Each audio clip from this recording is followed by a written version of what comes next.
My wife thought she had orchestrated the perfect alibi, but she forgot one thing. I built this house to be smart, and it was significantly more loyal than she was. If you love seeing cheaters get caught by the very technology they tried to outsmart, you need to subscribe right now. Hit that like button and leave a comment telling me, what's the most high-tech way you've ever caught a liar? The video message arrived at 8:15 p.m. on a rainy Friday. In the clip, my wife, Sarah, looked the picture of domestic innocence. She was wrapped in a chunky knit blanket on her mother's floral sofa, holding a steaming mug of tea. "Hey, babe," she whispered into the camera, her blonde hair falling perfectly over her shoulder. "Mom's finally asleep. It's so quiet out here in the suburbs. I miss you, but I'm glad I came to take care of her. See you Sunday night. Love you." I smiled, feeling a twinge of guilt. I was 300 miles away in Chicago for a tech conference, sitting in a cold hotel room wishing I was home. Sarah had been so insistent about visiting her mother this weekend, complaining that the old woman's hip was acting up again. I had even offered to drive her, but she insisted I focus on my presentation. "You've worked so hard for this, David," she had told me. "Go conquer the world. I'll handle things at home." I set my phone down and tried to focus on my notes, but my mind kept wandering back to the house. We had spent the last 2 years turning our colonial in the suburbs of Virginia into a state-of-the-art smart home. Everything from the lighting and the locks to the irrigation and the appliances was synced to my central hub. It was my pride and joy, a fortress of convenience. Around 10 p.m., my phone buzzed with a notification. I expected a good night text from Sarah. Instead, it was an alert from the home automation app. Alert: obstacle detected in master bedroom. Path blocked. I frowned. That was strange. I had programmed Buster, our high-end robotic vacuum, to run a deep clean cycle on Friday nights while we were away so the carpets would be fresh when we returned. But the house was supposed to be empty.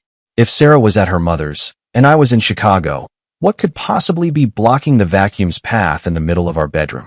Maybe a pile of laundry had fallen? Or perhaps I'd left a chair out of place. I opened the app to manually redirect the vacuum. The interface showed a real-time map of the house. Buster was currently stationed at the foot of our king-sized bed, spinning in frustrated circles. I tapped the live view icon. This model featured a front-facing wide-angle camera used for AI obstacle recognition. It was designed to avoid socks and pet waste, but it was about to show me something far more foul. The screen flickered to life. The room was dark, save for the faint glow of the moonlight filtering through the curtains. At first, I saw nothing but the edge of the duvet. But then, as Buster turned to navigate toward the walk-in closet, the infrared night vision kicked in. I stopped breathing. There, protruding from the shadows of the half-open closet door, was a pair of legs. They weren't Sarah's legs. They were thick, hairy, and ended in a pair of men's size 12 leather loafers, shoes I didn't own. The man was standing perfectly still, tucked behind my hanging suits, but he hadn't accounted for the low-profile camera of a vacuum cleaner scurrying across the floor at ankle height. My heart hammered against my ribs like a trapped bird. I watched the screen, paralyzed. A second later, Sarah's voice drifted into the bedroom from what sounded like the en-suite bathroom. "Is it gone yet?" she whispered, her voice laced with a nervous giggle that I had never heard before, a sound reserved for someone who wasn't me. The man in the closet shifted, his loafers squeaking slightly on the hardwood. "Yeah, the stupid little robot is just bumping into the door," a deep, unfamiliar voice whispered back. "Come back to bed, Sarah. Your husband is halfway across the country. Relax." The quiet night with Mom was a lie. The floral sofa in the video? A pre-recorded deception. Sarah wasn't 3 hours away. She was in our bed, with a man who was currently hiding in my closet while my robotic vacuum tried to clean around his feet. I felt a cold, sharp rage settle over me. Most men would have called her right then, screaming through the phone. But I didn't. I looked at the app interface, the digital control center of my entire home. I had the power to lock every door, control every light, and manipulate every system in that house from my palm. Sarah wanted a quiet night. I was about to make it the loudest, wettest, and most terrifying night of her life. The betrayal felt like a physical blow to the gut, but as I stared at the grainy infrared footage on my phone, the shock transformed into a cold, clinical fury. I watched as the man, this intruder in my home, my life, and my bed, finally stepped out of the closet. He was tall, athletic, and wearing a smirk that suggested he thought he was the smartest person in the room. Sarah emerged from the bathroom wrapped in a silk robe I had bought her for our anniversary. She leaned into him, laughing softly at the robotic vacuum as it finally gave up and scurried toward the charging dock. "Stupid machine," she murmured, her voice carrying clearly through the high-definition microphone. "David loves his gadgets more than anything. He'd probably have a heart attack if he knew his precious Buster was our only witness." The man laughed, a low, arrogant sound. "Let him have his gadgets. I'd rather have his wife." They climbed back into our bed, the bed I had worked 60-hour weeks to afford, and my hand shook as I gripped the phone. They thought I was a harmless tech geek, sitting in a boring conference hall in Chicago, oblivious and average. They had no idea that they were currently sitting inside a giant, programmable trap. I didn't call the police. Not yet. This wasn't just about a break-in. It was about a total collapse of trust, and I wanted them to feel the weight of their choices. I tapped the scenario tab on my smart home app. Usually, I use this to set movie night or morning routine. Tonight, I created a new one. I labeled it Judgment Day. First, I went to the security settings. Our house was equipped with smart locks on every single exit, the front door, the back slider, the garage entry, and even the basement bulkhead. With 3 taps, I engaged the deadbolt lockdown mode. The app chirped, confirming that every door was now electronically sealed. In this mode, the physical thumb turns inside the house are decoupled from the mechanism. Unless you have the master override code, which only I possessed, you aren't getting out without a battering ram. Then, I turned my attention to the climate control and lighting. It was a humid night in Virginia, and they were quite comfortable in the air-conditioned bedroom. I slid the thermostat down to its lowest possible setting, 55 degrees, and felt a grim satisfaction. But that was just the appetizer. I opened the multimedia tab. Every room in the house had integrated Sonos speakers. I grouped them all together, the bedroom, the hallway, the kitchen, and the living room, and set the volume slider to 100%. I queued up a specific file, a high-decibel industrial security siren mixed with a recording of a barking German shepherd. I didn't press play yet. I was waiting for the perfect moment. On the screen, I saw them settle in, the lights dimming as Sarah used her voice command to set the mood. "Alexa, turn off the bedroom lights," she said. The room went dark on the camera feed, switching back to that eerie green night vision. They were whispering now, thinking they were safe in the shadows of my home. My finger hovered over the Activate Scenario button. I thought about all the times Sarah had told me she was proud of my career, all the times she'd kissed me goodbye while secretly planning this. Every lie she had ever told me was a brick in the wall she had built between us. Now, I was going to pull the string and watch the whole thing come crashing down on her head. I looked at the smart irrigation icon. Usually, the sprinklers were for the lawn. But during the renovation, I had installed a high-pressure, indoor misting system in the atrium and the main living areas, a high-end fire suppression and cooling feature that was tied to the smoke detectors. It was designed to douse a kitchen fire in seconds with a heavy, soaking spray. "You want to play games in my house, Sarah?" I whispered to the empty hotel room. "Let's see how you like the rules when I'm the one playing." I took a deep breath, my heart racing, and tapped the first command, Override lights, strobe mode. Suddenly, the bedroom on my screen exploded into a blinding, rhythmic pulsing of white light. I could see them jump in terror, the sudden strobe effect disorienting them instantly. Before they could even scream, I slammed my thumb down on the play button for the audio. The house erupted. The siren was so loud it distorted the audio on my phone's speakers. It was a piercing, soul-shaking wail that made the man bolt upright, clutching his ears. This was only the beginning. They were awake now. They were terrified. And they were about to find out that a smart home can be a very cruel master when it's been betrayed. The scene on my phone screen was pure, unadulterated chaos. The strobe lights were flashing at a disorienting frequency, turning the bedroom into a jagged, frame-by-frame nightmare. Through the high-definition feed, I saw the man, let's call him the intruder, stumble out of bed, tripping over his own discarded trousers. Sarah was screaming, her hands pressed tightly over her ears as the 110 decibel industrial siren shredded the silence of the neighborhood. "What is happening? David, is that the alarm?" Sarah shrieked, her voice barely audible over the wall of sound. She actually called my name, looking for the very man she had just replaced, hoping I would swoop in and fix the glitch. The intruder scrambled toward the bedroom door. "It's a malfunction. Grab your stuff. We have to get out before the cops show up." He grabbed his leather loafers and bolted for the hallway, Sarah trailing behind him in her silk robe, her face a mask of pure terror. They reached the top of the stairs, and I decided it was time for the wet work. I navigated to the Home Safety tab and triggered the Emergency Fire Suppression Test mode. This didn't just activate a little mist. It engaged the high-pressure sealing nozzles I'd installed in the open-concept living room and hallway. As they reached the landing, a literal wall of cold, high-pressure water slammed into them. It wasn't a gentle shower, it was a deluge. Within seconds, Sarah's expensive hairdo was plastered to her face, and her silk robe was a heavy, translucent weight. The intruder slipped on the hardwood floor, now slick with water, and went down hard on his backside, sliding a few feet like a pathetic human hockey puck. "The house is possessed," he yelled, wiping water from his eyes. "Open the damn door, Sarah." They scrambled to the front door. Sarah grabbed the handle and twisted. Nothing. She pulled the deadbolt.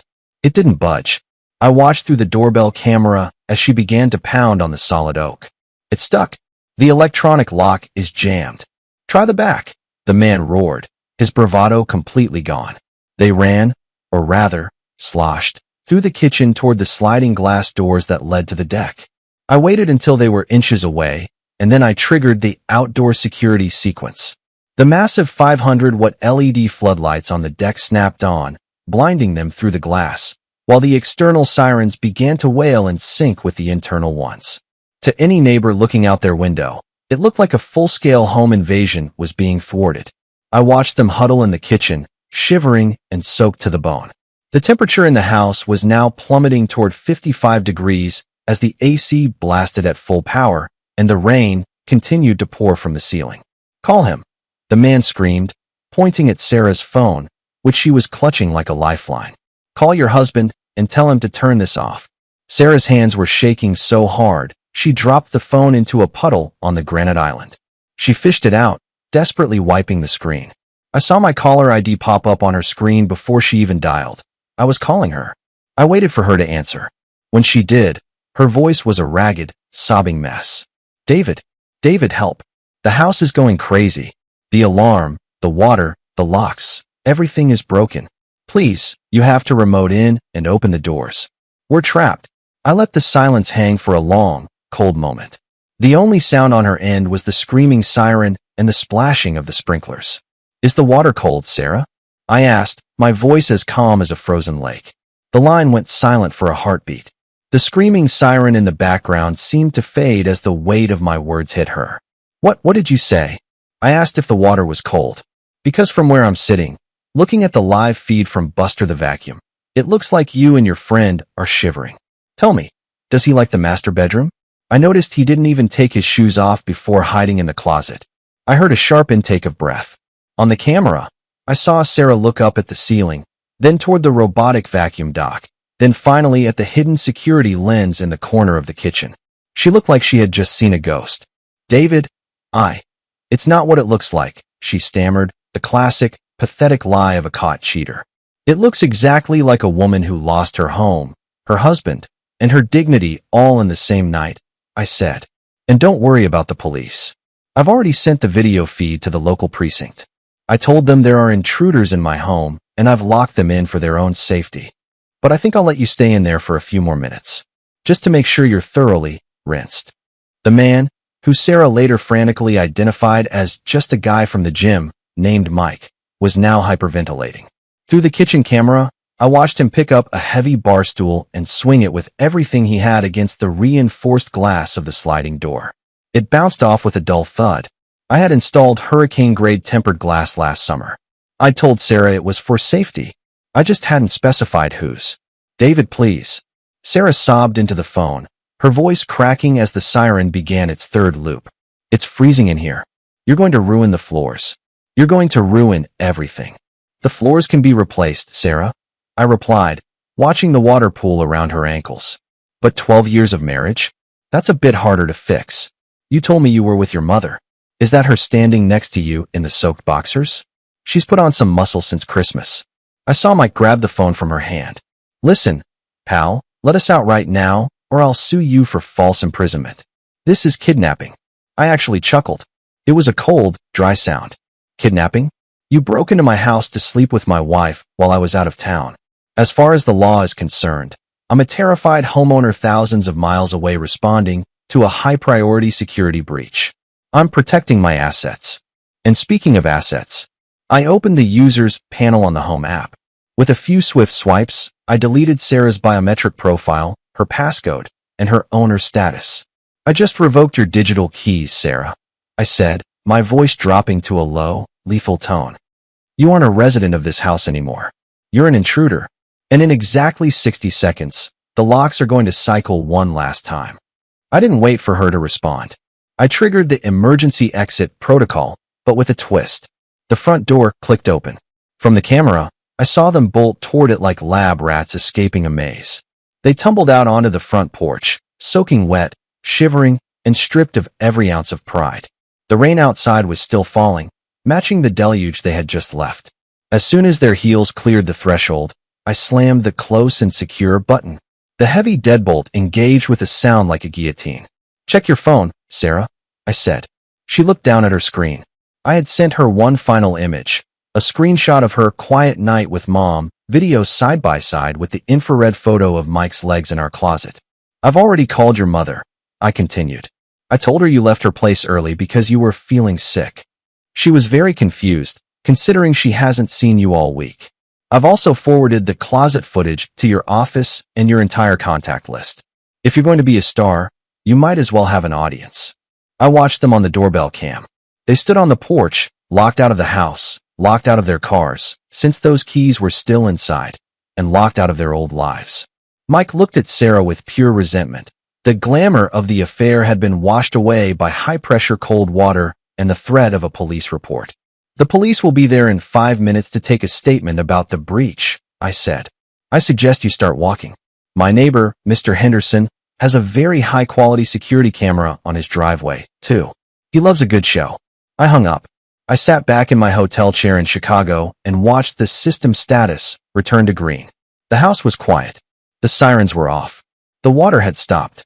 Tomorrow, I'd hire a professional crew to clean up the mess and a lawyer to finalize the paperwork. But for tonight, the smart home had done its job. It had cleaned out the trash. Author's conclusion. In the age of technology, there is no such thing as a perfect crime. Sarah thought she could use David's love for gadgets as a shield, believing his geeky nature made him oblivious. She forgot that the same tools that provide us comfort can also provide us with the truth. This story serves as a stark reminder. Loyalty is the only thing technology can't simulate. And if you're going to build a life on lies, don't do it in a house that's smarter than you are. If you love this high-tech takedown, make sure to subscribe for more stories of justice. Hit that like button and comment "caught" below if you think Sarah got exactly what she deserved.